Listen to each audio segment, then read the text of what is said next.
Books make you hope. Books make you dream. Books make you laugh. Books make you scream. This is the Books That Make You show, discussing books with authors and experts, unraveling the inner pages of all the books that help make us who we are. Hosted by Desiree Duffy. Hi, welcome everybody. It's time for the Books That Make You show. I'm your host, Desiree Duffy, and today we're talking about books that make you navigate the new rules of divorce. Books that help us navigate through life's hardships. Self-help books can be among some of the most important ones that we read in our lifetimes. If we're going through something devastating, like a divorce, knowing what to do, what to expect, how to prepare can be so important. Nowadays, people's understanding of what divorce is has rapidly changed from what we thought it was in the past. We kind of have these old, antiquated notions, don't we? But between the pandemic, being trapped inside with our loved ones, or maybe they're not quite our loved ones anymore, and so much changing in the world, well, now more than ever, it's a good idea to be prepared.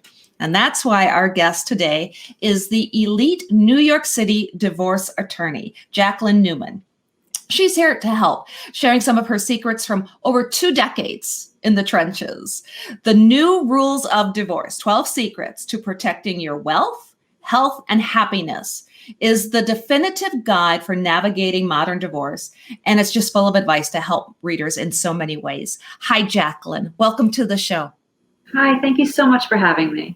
All right, let's start with the big question, because, every once in a while, I want to throw a shoe at my husband. We all do. Sometimes I miss, sometimes I hit him. It's okay. The pandemic has gotten us all just a little bit edgy. How do we know when it really is time for a divorce? Or maybe it's just time to, take a little breather, maybe get some counseling. How do we know the difference? It's a fantastic question. And I will say that was always a question to begin with, but you're right. The pandemic has put us in a whole new realm of this. And especially in the beginning of the pandemic, I had a lot of people calling me up and saying, get me out of here. And I'd say, okay, let's just take a moment. Let's not allow what's going on right now, the stress levels that we're all feeling, the feeling of unknown, everything you mentioned, being trapped in a home, just so many different things. Let's not let that experience and what you're feeling right now say that this is going to be a precedent of how the world is going to be going forward and how your marriage is going to be going forward. So I was really giving everyone advice, like, take a breath, just, let's get through this. And then after it, if you really feel at that point that, you can't continue in this marriage, so be it.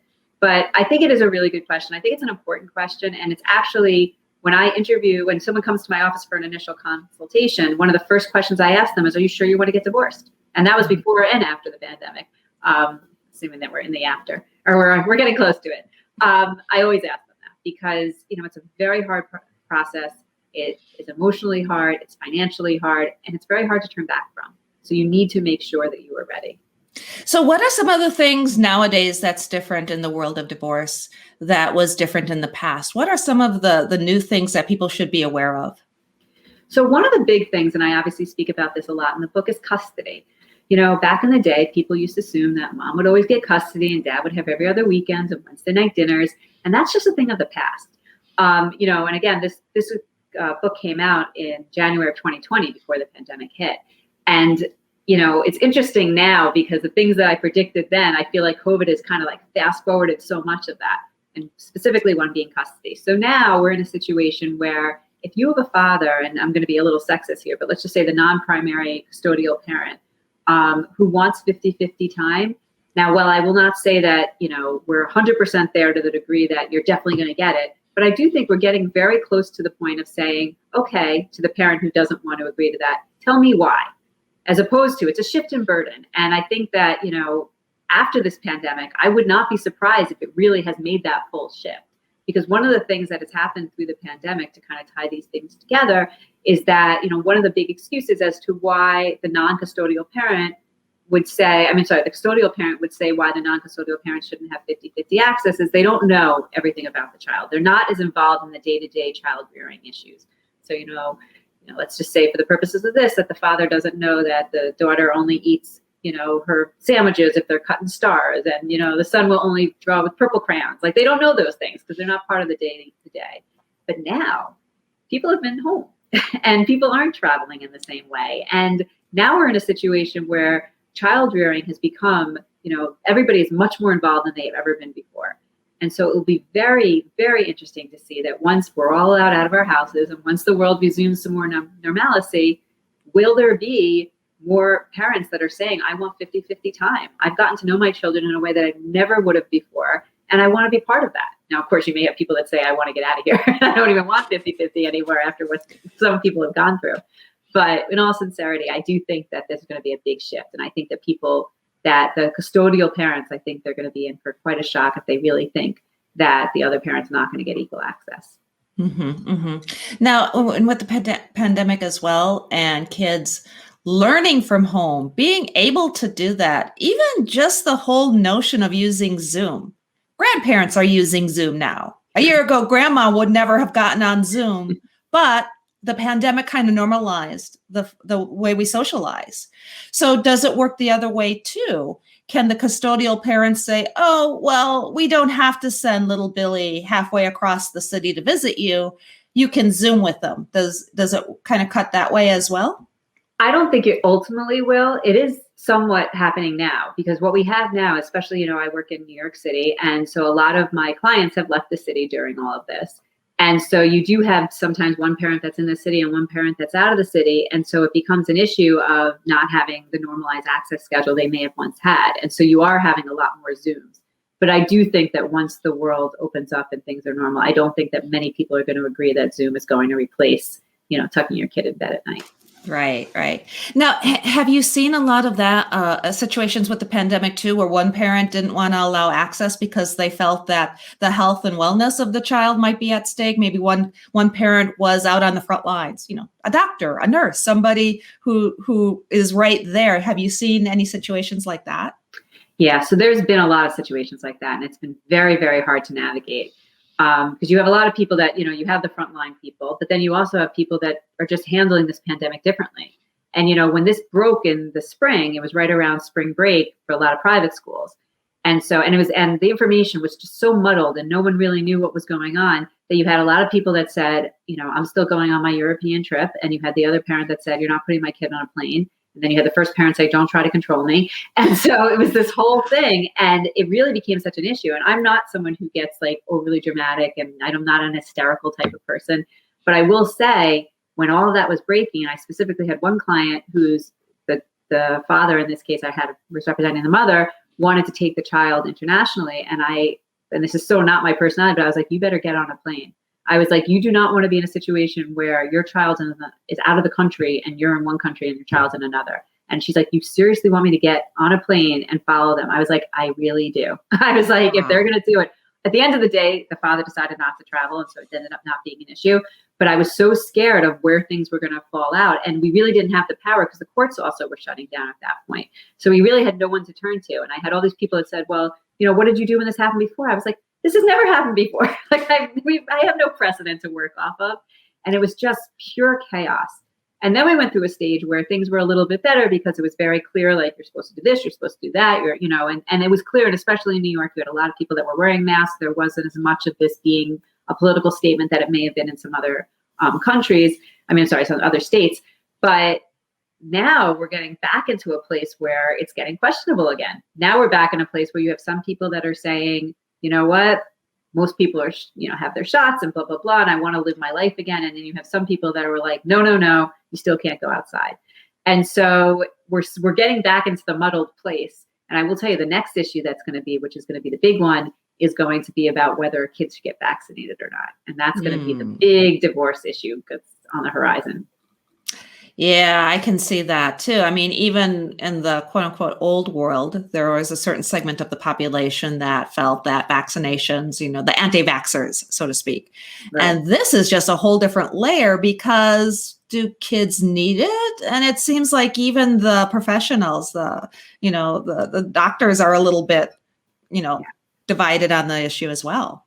Right. And they're also going to be divided because there's just not enough testing. And so you're going to have a lot of parents that even if you were, you're fine with their child getting other vaccinated, they've been tested for X amount of years. We don't know about this one. And so it really, it's just going to open a whole new world of disagreements for people that were already disagreeing.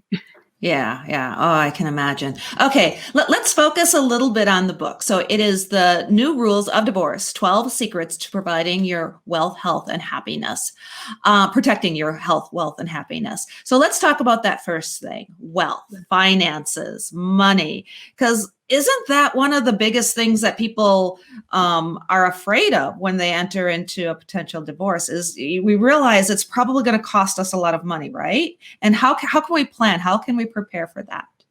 Right. So yes, it's more expensive to have two households than one. That's just simple math. And so very often when people come in and we start talking about what a divorce is going to look like, many people, after we see how expensive it's going to be and what the finances and how lifestyle is going to change, people walk out of my office and they're like, you know what?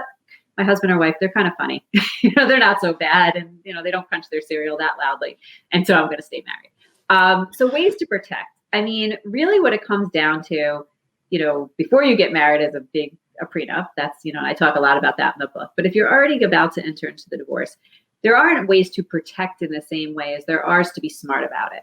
You need to basically become financially savvy. And you need to, and especially if you're the person in the marriage that maybe didn't handle the finances or wasn't familiar with the finances, now is your time to become. And I really, I talk a lot about the book and I kind of take you through steps about things that you want to start figuring out what your budget is. You want to start figuring out how much money you spend. You want to start figuring out how much money comes into the home. You want to figure out what assets you earn, what assets exist. And you really want to just start to understand the numbers. And I know for a lot of people see numbers and, it's all of a sudden their eyes go blurry.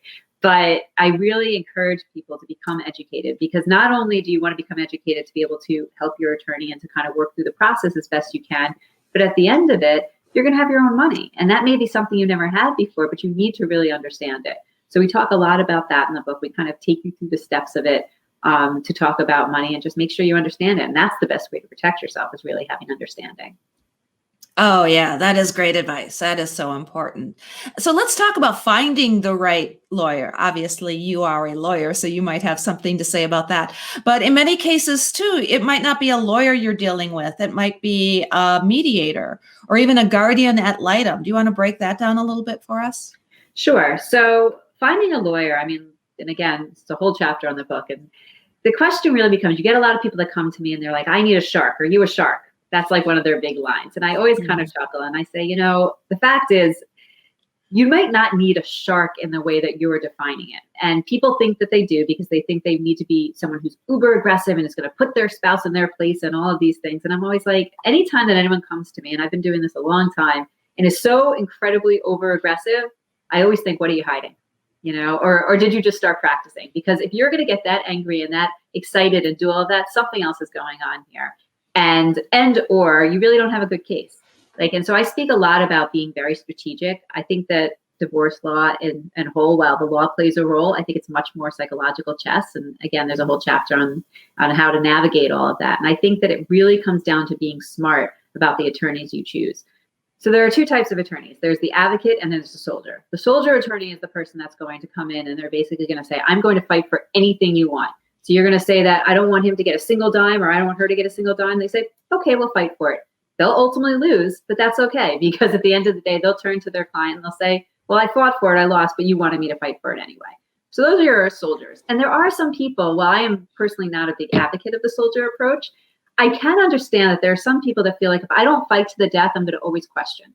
And while ultimately, I don't think that that's a wise big picture issue, if you know yourself well enough to know that you're going to need to do that and you're willing to pay for it and you're willing to accept the results because the results are going to be that you will lose if you're going to fight to the death for every single thing, then okay. But then there's the advocate attorneys. And the advocate attorneys are attorneys who are people that say, you know what, I hear what you're saying and I can understand why you're upset by that. But here's why you don't want to fight to the point that this person has no money. Because you know what, your children are going to be with this person 50% of the time possibly. And do you want your children, living in a 2-floor walk up over a Chinese restaurant? No, you don't want that. You want your children to be in suitable housing. And so the fact that this person's not going to, your spouse is going to have no money, that does not make sense.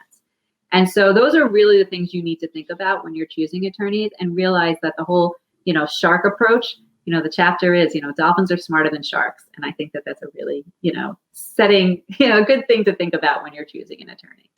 Oh, yeah. Well, and okay, in your experience, what happens if you have one parent who wants to be the shark, wants to be the attacker, but then you have the other parent who is the peacekeeper, the one that wants to just get along and wants to be so amiable? Can situations like that be detrimental too to somebody who just doesn't want to fight, and then they can potentially get bulldozed over?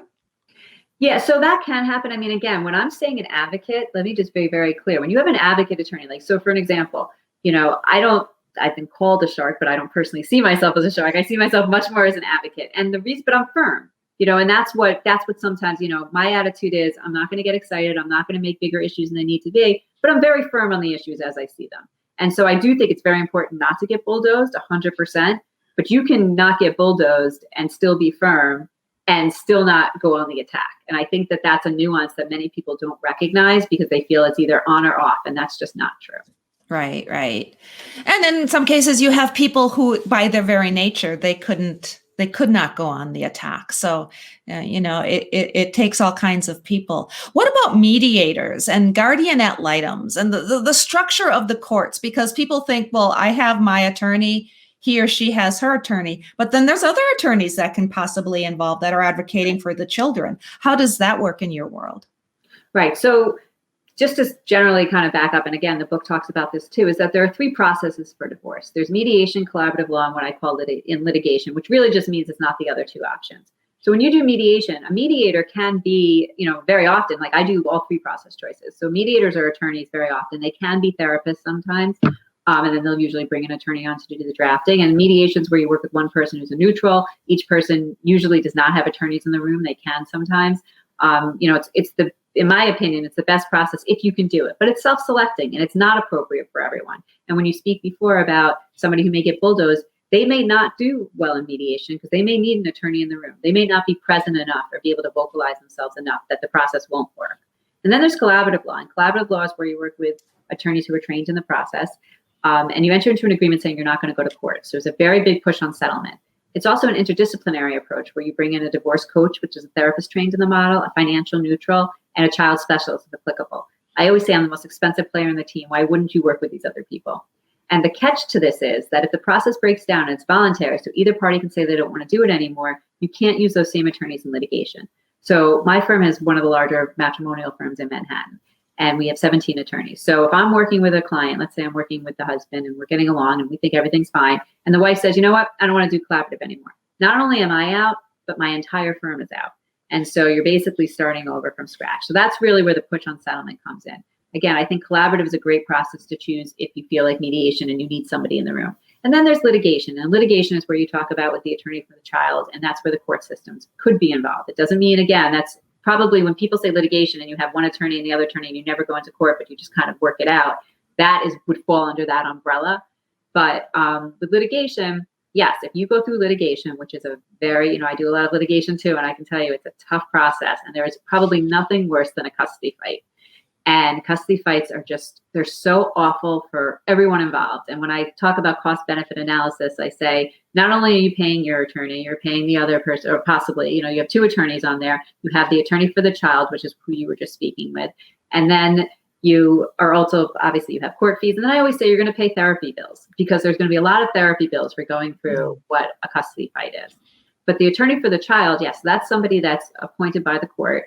In New York, we call them attorney for the child. There have been called guardian ad litems. In different states, people label them differently. And that is your child's attorney. And, again, there's been a lot of back and forth about the roles that attorney for the child, we call them AFCs, just for short. It's their nickname. And so AFCs, there's a lot of back and forths because technically, if you have a 7-year-old or a 10-year-old that says, well, I like to go to, with mommy because mommy gives me the better treats, then I want to live with mommy because of that. Technically, the AFC is supposed to walk into court and say that.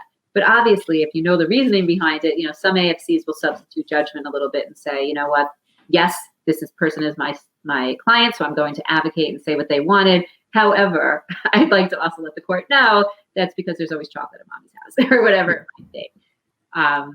And so that's, and again, the process for litigation can go on. I mean, it is just, it's very, very emotionally and financially expensive. Yeah, yeah. Well, you hit on something too when you start talking about mental health and our physical healthness, our wellness. What are some of the health implications? And how can people just really heal and stay sane at the same time? It's such a disorienting time, isn't it? It absolutely is. And I focus a lot of the book on this because I think that this is, anyone can pick up a textbook and arguably read about the laws of divorce. But this book really focuses, and I try to talk to, the readers. And I think about all the different consultations I've done throughout my career. And I really tried to almost pour it all into this book. But we talk a lot about wellness, and I do speak about that in my consultations too. It is so important for somebody to take care of themselves during a divorce. And, and especially if you are the primary caretaker of your family and your children, and you are a mess, your children are going to be a mess. And so it is just, you have to, and one of the chapters is, always put your oxygen mask on first. And, it's one of those things where, all you want is to protect your children. Anyone who walks into my office says, I want to protect my children. How do I make sure my children don't get screwed up from this? And I say that that's a lot in your power. And people don't think it is, but it really is. At the end of the day, don't pull your kids into this divorce. This is between you and your spouse and not your child. And it's very hard not to. And parents, people get into a narcissistic state where their world is crumbling behind them. And I don't blame them for it, but they don't recognize that, even if you're saying to your spouse, take out the garbage, but you say it nasty, kids pick up on that. And they pick up on tone. Kids are so incredibly perceptive, and people don't give them nearly enough credit for it. So, and there are studies about babies even picking up on tension with their parents. So it is so important to do what you need to do to make yourself as healthy as possible in what is a very unhealthy process, obviously. And so I talk a lot about, therapy, obviously. I talk a lot about exercise. I talk a lot about eating well. I talk a lot about creating hobbies. I talk about the perks of divorce. And, it sounds like a weird thing to say, but I spend an entire chapter talking about, there are perks to divorce. And there's a lot of opportunities that, this change in your lifestyle and this change in your marriage and stuff can give you. And so I think people, obviously, they don't see that in the beginning, but the strength that I have seen in people who start and come to me in a certain state, and to watch them go through the process and come out so much stronger and healthy and healthier for it, it's amazing to watch. And I feel honored to be part of that process. Oh, I can definitely see that. How about some of the high profile cases? I just got done watching the documentary, probably like so many people have, with Woody Allen and Mia Farrow. Mm-hmm. And I know that you've talked about kind of oddball things that you don't expect, like Sofia Vergara's ex wanting equal rights to the frozen embryos. Talk a little bit about some of the high profile cases. Any thoughts on either of those that I just threw out there, or anything else? So yeah, the Sofia Vergara one, I mean, that to me, and it actually has come up, as you can imagine, a lot, but the issue about whether somebody would have rights to a frozen embryo. And the answer is no. And if you think it through, I mean, the idea that somebody would be able to be carrying your child, male or female, in the world somewhere with an ex-spouse. I mean, the whole thing, the fact that it even got as far as it got was a little crazy to me. But we do put into a lot of our agreements, what happens with the embryos, and we deal with it. And, and look, there can be situations that are very, very difficult. We had a case in my office where, somebody had cancer and she wasn't going to be able to have children. And so this was her, these embryos. And that was a really heart-wrenching case. At the end of the day, it was, and she even decided at the end of the day that, she wasn't going to, fight for these embryos. But so it's hard. I mean, it's not as straightforward as it always seems to be, but conceptually speaking, yes, that is something that I think most people, and ultimately the courts, did agree that you don't get to keep the embryos. In regards to the Mia Farrow, Woody Allen, I have not made it through. I'm having a hard time making it through the entire documentary, I will say.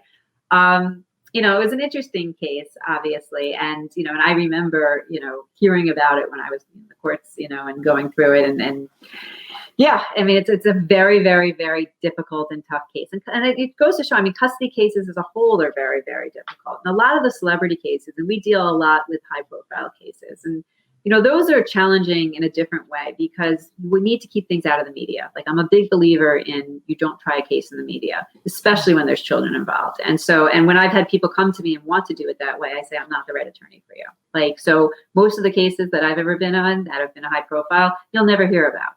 And I pride myself on that. I think that's really an important thing because trying cases in the media, especially when you have one person who's a celebrity and one who's not, those are the tricky ones. Because then you have somebody who has something to lose and someone who doesn't. And while they don't understand that if you kill the golden goose, it obviously has an impact, but usually there's so much gold that they don't feel like it's really going to matter so much to them. But it's children. And, you need to think these kids are still going to school and they don't want to read about mommy and daddy's fights. Like these are children. They may be celebrities and people don't always think of them as actual humans, but they are. And so I really, I encourage people very often to stay out of it. But it's a complicated, it's a huge complication because you do need to make things private, which again, why collaborative and mediation could be such a preferable process for people that are in, the high, that are high profile because it does stay quiet that way. And the other thing that happens is courts don't care who you are. They don't care if you have a concert. They don't care if you are dressing your board. If they have a court date, you're showing up. Now, Zoom has made that a little different. And now people are like, okay, I'll take this from my car when I'm driving to wherever I'm going. But, people that are in these type of, people that are celebrities and people that are, used to getting things the way they want them, it could be a very humbling experience going through the court process because they don't care who you are. Oh, I can imagine. How about the future? What are you working on next? What does the future hold for Jacqueline Newman? Well, right now we are, so my law firm is in Manhattan. We have an office in Westchester and we have an office in Jersey, and we are now expanding to Long Island. So we are really kind of taking over New York. And yeah, we will be the largest matrimonial law firm in Manhattan that does exclusively matrimonial law. So I'm very, very excited about that. And, I'm hoping that people are going to read this book and become educated, and whether they get divorced or not, at least they're going to be in an educated spot, and we'll be everywhere to represent them should they go forward.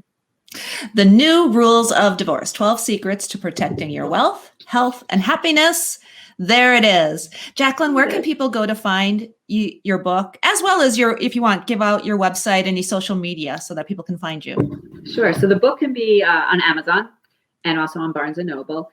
And to reach me, I would say probably my firm website, which is berkbot.com, B as in boy, ERK, B as in boy, O, T as in Tom.